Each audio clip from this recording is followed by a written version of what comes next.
We are now living through the second worst collapse of capitalism in its history. The greatest collapse was still the 1930s. We have not surpassed that, although we yet may. So that 2008 to today is the second worst after the Great Depression. But something is very, very different in how Americans reacted to the 29 crash and how they have reacted to the 2008 crash. I want to talk about that difference. I want to explain it to you, and I'd like to tease out of it the very important lesson of why they're different and what we can learn from that difference. So let's start with 1929 and the 1930s, what we now call the Great Depression. Everything collapsed. We'd had a period of growth after World War I was over. We called this rapid economic growth of America the Roaring Twenties, and it was an exciting time of economic growth. But it was also a time when capitalists made risky investments, which it turned out were reckless, were unthought through, and were dangerous. And what proved it was very clear.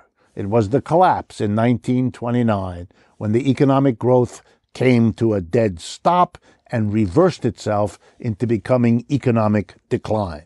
Just to remind everyone, by 1933, a bare 4 years into this economic downturn, the unemployment rate in the United States, the official rate, was 25%.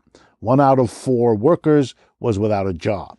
And what that meant was every single American family, with an insignificant number of exceptions, was touched by this. Mother or father, uncle or grandma was out of a job, which meant the remaining members of the family had to share their income with the one who had lost his or hers. It was a terrible time of difficulty.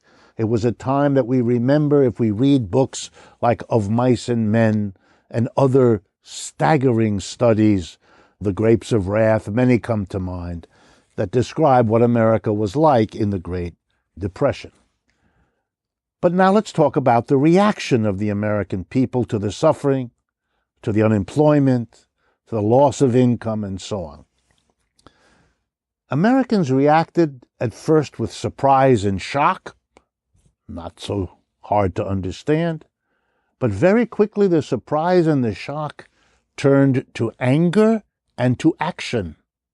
And here already we're going to begin to see something different from what has happened since 2008. Anger at whom? Anger at the business community, who was blamed for the banking decisions, the lending decisions, the investment decisions that had plunged the economy into disaster. Stopped calling them captains of industry and called them what they had been called earlier, robber barons, things like that. The mood darkened, and the blame was clear where it was headed. But people didn't just blame, they also acted, and they acted in ways that are again remarkable. They did 3 things in particular. Number 1, they joined labor unions. Millions of Americans who had never been in a labor union, whose parents had never been in a labor union, joined. Why? Simple reason. They felt they had a better chance to get through the hard times of a depression in the union than if they weren't in one. It was the greatest unionization drive in American history. We had never had anything like it before. We've never had anything like it since. But not only did millions of Americans join labor unions, but tens, even hundreds of thousands, joined 2 socialist parties and a communist party here in the United States. Parties that said that the problem wasn't just a business cycle downturn. The problem was the system itself, capitalism. And whether they as socialists or as communists disagreed on many things, but they thought that capitalism had come to a screeching halt, that it was not acceptable, and that the United States could and should do better.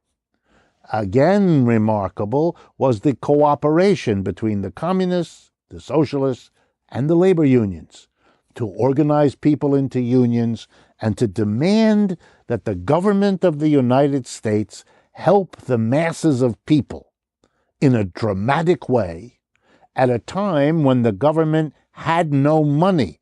Why? Because if you have 25% of your people unemployed, they're not earning anything, and they don't pay income taxes because they don't have an income. So notice the condition. Masses of people, mobilized and organized by communists, socialists, and labor unions, demanding that the government do something for them when the government didn't have much money. And now, perhaps the most remarkable thing at all, they got what they wanted. They fought for it, and they got it. Let me explain. The socialists, communists, and trade unions asked for and got a meeting with the then President of the United States, Franklin Roosevelt. They basically said to him, in so many words, "You've got to do something for the mass of the American people. The millions, the tens of millions, suffering through the worst collapse of capitalism in its history. And we're not going to wait." And they didn't say it because they didn't have to, but the implicit message was, "Mr. President, if you don't do something, we're not going to vote for you anymore, and you're not going to be president much longer under these circumstances." And the socialists and communists added another hint, and if you don't do something, there may well be a revolution in this country because the people are not going to tolerate being left to live with a disaster imposed on them by the business community. Well, Mr. Roosevelt was a smart guy, good politician. He understood that this was serious. He knew that these forces represented tens of millions of voters and citizens, and you could not simply ignore them. So he went back to the business community and the wealthy, people he knew well because he was from that community himself. And he told them what he had just heard from the unions and the communists and the socialists, and he said to them, "We have got to do something for these people, or else... ... and nobody knew how to finish that sentence, but it was ominous.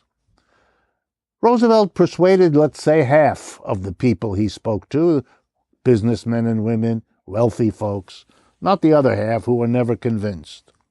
But he had enough with half, since he could go back then to the unions, communists, and socialists, which he did, and he said, "Okay, here's the deal I can make. We will give the mass of the American people real help, tangible help, to get them through this depression. But you, in exchange, have to stop talking about revolution, socialism, communism. Be satisfied with getting help for the mass of people, and we have a deal." The socialists, communists, and unions accepted that deal. Not everyone, there were some dissenters, but basically they bought the deal.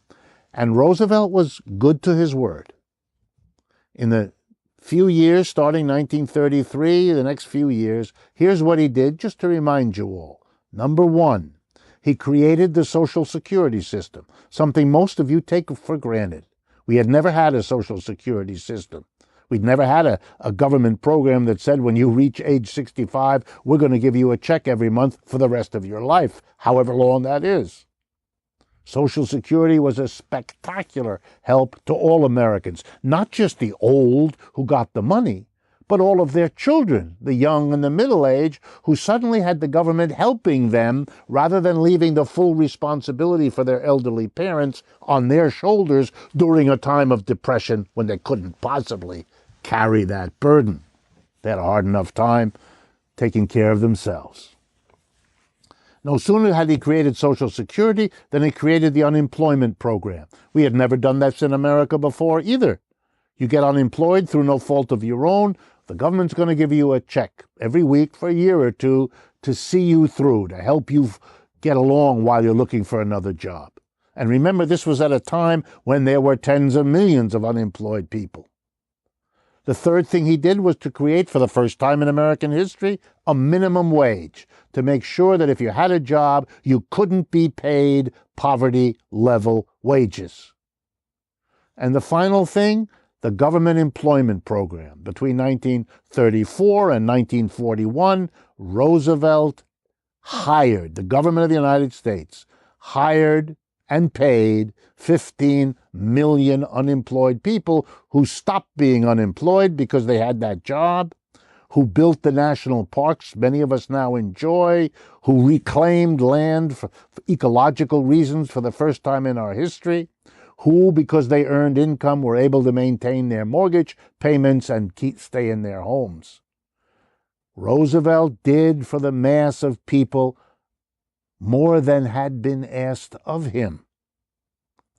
And you all should be wondering, where did the money come from to do all this? It was fiendishly expensive. The answer was Roosevelt taxed the rich, and he taxed the big corporations. And what he couldn't get from them in taxes, he basically borrowed from them. One of those loans that they didn't have all that much choice about. That's right. A president of the United States taxed corporations and the rich to pay for a massive program of help to ordinary citizens. No wonder Roosevelt became a hero for the American people. No wonder Roosevelt was reelected 3 times. No wonder that had never happened to any president before. He was the most popular president in the United States. Taxing corporations and the rich to help average people is not a losing political proposition. It's the exact opposite. Stunning. But all the more stunning, what happened afterwards, when the Depression is over, when World War II, which comes toward the end of the Depression, is over. It's 1945. The war is over. President Roosevelt dies. The American business community is, with some exceptions, enraged by what has happened. They have had to pay huge taxes, they didn't want to support the living standards of millions of Americans. They didn't want that, and they fought against it. And they fought in 2 ways that are crucial for everyone listening and watching to understand.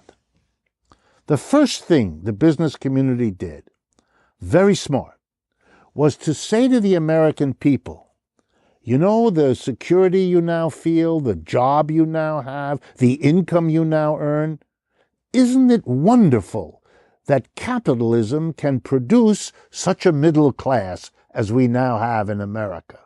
Families in their own homes, families with a secure job. You get the picture?